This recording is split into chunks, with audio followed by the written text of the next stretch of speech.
editors on Scope, and I'm so excited to be here with you today to talk to you about Lauren Tarshish's thrilling new nonfiction article, Searching for the Titanic.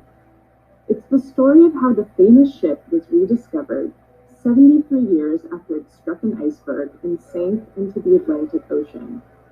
If you're like me, you probably have a lot of questions swirling around in your mind after reading this story.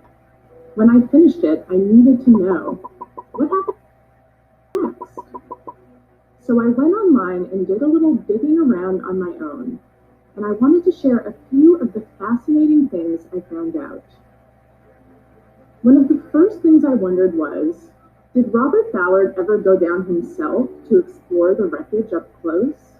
And the answer is yes. The year after he found the shipwreck, Ballard dove down with a small crew in a submersible to take a closer look. The team saw many wonders: a chandelier with tiny sea creatures growing out of it, a rusty anchor, the towering steel front of the ship. They took detailed photos and video. These images set off waves of excitement around the world. For the first time, people could see the famous ship up close. After reading about these visits, I wanted to know, what is the coolest thing explorers have found? They found some dazzling things: glittering jewels, a bronze angel from the grand staircase, but most of the objects are pretty ordinary. Pots and pans, playing cards, shoes. The objects are a fascinating window into the normal, everyday lives of the people on board the doomed ship. So then I thought, Ballard must have brought some things home, right? Souvenirs of his amazing discovery? Actually, he didn't. About this has been unfolding ever since the Titanic was discovered. Ballard and many other scientists believed that the pieces of the wreck should stay at the bottom of the ocean, out of respect to the people who died. But others felt that they should be brought up so that people could study and learn from them. More than 5,500 objects have been removed from the shipwreck. Many have been shown in exhibits around the world. That made me wonder, what are some of the things experts have learned by studying these objects? They've learned a lot about the Titanic's passengers, what they ate during the voyage, what they wore, how they passed the time on the ship. And they've also come to better understand the disaster.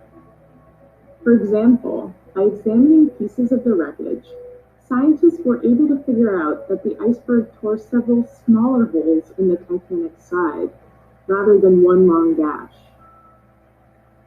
Then I thought, forget about a museum exhibit. What if I want to go down and see the shipwreck for myself? I learned that I could, but it would cost me. Why?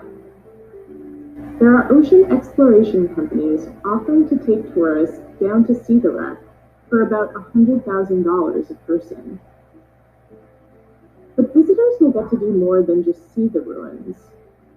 They'll be collecting important information to help scientists learn more about the wreck. I wondered what I would see if I actually went down there. What does the Titanic look like today? Turns out that it's not in great shape. The wreckage has been slowly crumbling and collapsing over the past 100 years. Some of the damage has been caused by humans. Submersibles and camera equipment have bumped into the ship, causing pieces to break off. But a lot of the process has been natural. Powerful ocean currents have worn holes into the ship's deck and sides. Tiny sea creatures and bacteria have nibbled away at the wood and metal. Experts say that the ocean could fully swallow up what's left of within the next 20 years.